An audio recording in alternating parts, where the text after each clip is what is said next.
যখন আমার জ্ঞান হয়নি, যখন আমি কথা বলতে পারি না, তখন কিন্তু আমার ভেতরে, আমার মনের মধ্যে, আমার রক্তের মধ্যে লতা মঙ্গেশকরের গান চলে গেছিলো। যখন আমার সম্বিত ফিরে পেল, তখন দেখলাম সোফায় সামনে লতাজি বসে আছেন, নমস্কার করে আমাকে বলছেন নমস্তে।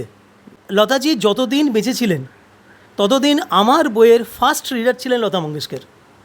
মানুষ গল্প পছন্দ করে, মানুষ গল্প চায়। সেই সময়তে দেখলাম যে বিভিন্ন পত্রপত্রিকায় তার গানের সংখ্যা নিয়েও অনেকে অনেক কিছু বলছেন।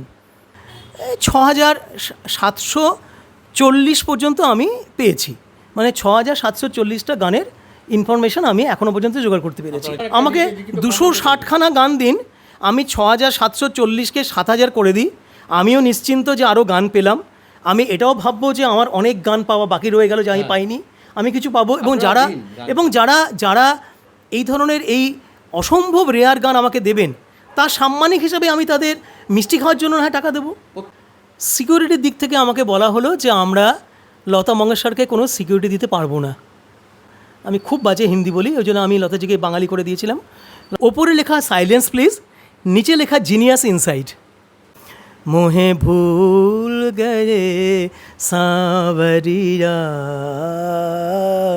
ভুল গয়ে সাঁवरिया, আধার মাঝে তোমার রূপ দেখবো কেমন করে, যে ফুল ফোটে ভোরে নেনে, কোকিল ডাকা ভোরে,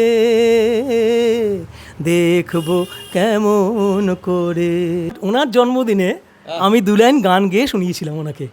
ছা রহে কালী ঘটা, জিয়া মোরা ডর পায়ে হ্যাঁ, ছা রহে কালী ঘটা। তো দিদি শুনে বললেন আপ তো বহুত আচ্ছা গাতে হ্যাঁ। জীবনের এগুলো প্রাপ্তি ছাড়া আর কি বলবো। যে এক কথায় যদি বলতে হয় তাহলে বলতে হবে যে আপনারা আরও বেশি বেশি করে লতা মঙ্গেশকরের গান শুনুন।